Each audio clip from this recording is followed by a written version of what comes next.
culture, the whole thing is that culture and language tend to become traps, and yet they can be the platforms for enormous freedom if you understand what it's all about. And what it's all about is you. You are the center of the mandala. You are not marginalized in any way. And the message that the culture gives us is that we are marginal. It doesn't matter whether if you've got $100 million. Fortune magazine will inform you that so do 10,000 other people on the North American continent. There's nothing special about you. And so we are constantly, this is part of the democratic legacy. We are constantly told, you're not special. Special isn't special. Anybody could do it. What the psychedelic, and so then when you look for guidance, direction, mentorship, we always look toward institutions. Well, I'll go to the university, or I'll go to the army, or I'll do something. Somebody will tell me, will give me a larger purpose.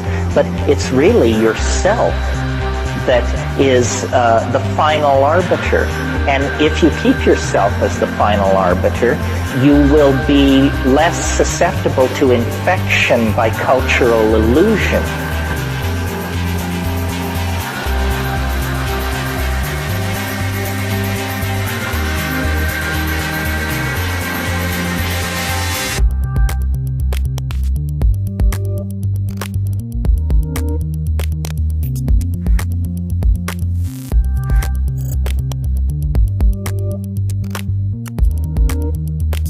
Art's task is to save the soul of mankind, and that anything less is a dithering while Rome burns.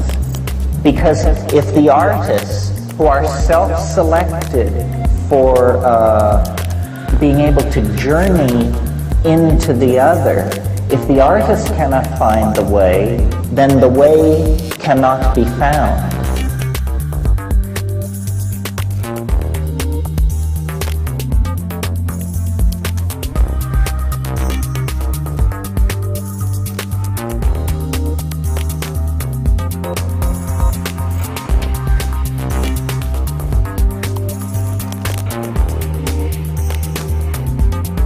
We all are sold a bill of goods. Maybe you remember the Bob Dylan song where he says, it is not he or she or them or it that you belong to.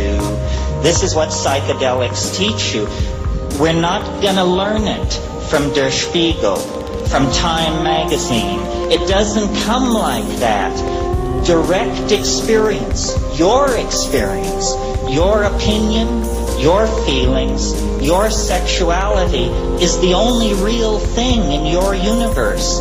Don't transfer loyalty to ideology, to money, to party, to friends.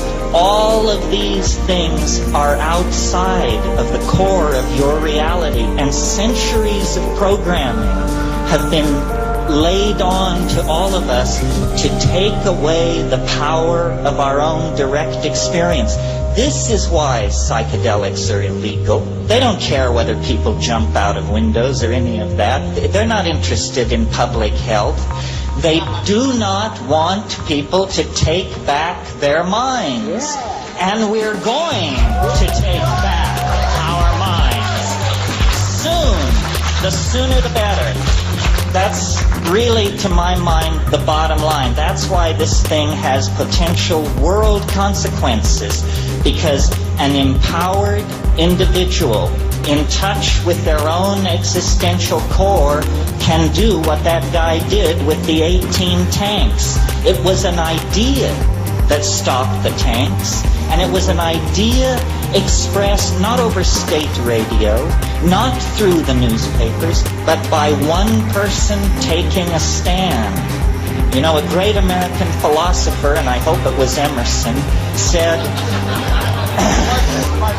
no, it was Emerson, said, if you are right, you are a majority of one.